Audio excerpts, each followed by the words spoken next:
Let's brief the Fed today, and we can do that with Stephanie Flanders' team at Bloomberg. This is the money chart from their effect of the trade war. We happen to go to the United States there. They got the same chart for China, which is obviously more draconian.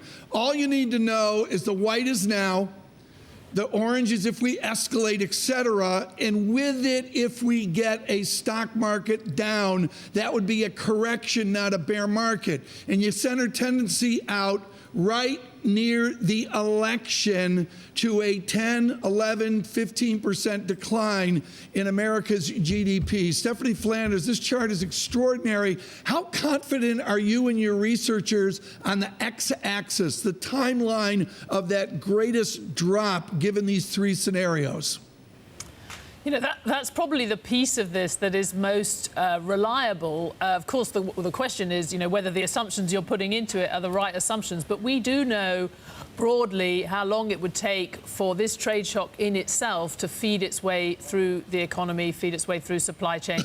And we certainly know that the impact of the equity market correction would be in and of itself. Of course, when you look at that chart, we're not thinking about all the other things that are going to happen to global GDP over the next couple of years. Of course, it's perfectly possible that this kind of hit, even what we would consider to be the darker case, could get lost in the mix with another big shift happening, whether it be in risk appetite or in the inflation suddenly picking up. So we don't know what's going to happen to the global economy in some sense, but we do know what would be the effect in and of itself of these kind of tariff measures. I don't mean to get all Clement Attlee on you, but are you predicting another depression? I mean, the idea here of a drop-off in GDP of that amount leads to the gloom crew coming out and saying, there's Bloomberg again. I mean, is this a moderate tendency, or does it really lead to a global challenge? Well, I don't think, and we was talking earlier, I mean, this change in and of itself is not going to send the global economy into recession. We're certainly not talking, I mean, depression is when you're talking several percentage points off the level of GDP, like we saw in 2008. We saw several countries have a 6 or 7% fall in GDP. This is nothing like that. Like I said, it's going to be something which is in the mix as a headwind and having unpredictable effects on confidence, on investment at what could be an important time in the global recovery, and certainly an important time politically in the US. But no one would say this is going to be the only thing going on. We've got plenty of other things to watch at the same time.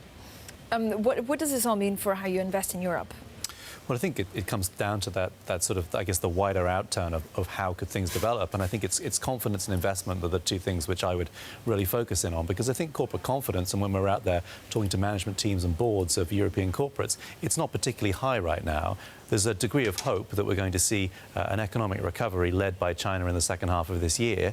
But right now, there is a degree of uncertainty. And I think if we see the tariff war escalate even further, that's only going to compound. And I think when we look at investment plans, those are going to be pushed to the right. And that, again, will make the numbers that Stephanie has perhaps look even worse. And there is a sort of snowballing, sort of virtuous or negative cycle that comes into play. So, Ben, what does that mean? I mean, if a chief executive actually sits on cash or doesn't do the investments because he's unclear about what the future holds, does that lead to less M&A? Does it lead to then, you know, a shooting up of prices and inflation? What are the kind of side effects of that? I think it's everything that any kind of significant capital investment or hiring for a business requires confidence that the projects that you're putting those resources behind are going to come through and deliver profits and cash flow for you as a business. So I think if you're looking at here right now and saying, well, you know, we've got issues around what's going on with Brexit, we've got more concerns around the political structure in Europe, the tariff war is escalating itself, we're uncertain about how the second half is looking out. I think that's just going to make things at the margin. I mean, again, we're not talking here about sort of global recession or anything like that, but we're just talking about a general weakening of confidence. And we saw, fairly modest signs that we saw in the fourth quarter spiral into a pretty big equity market correction. We've seen equities recover an awful long way so far this year, and again, against the backdrop that may be looking more difficult, I think it's right to be a little bit cautious.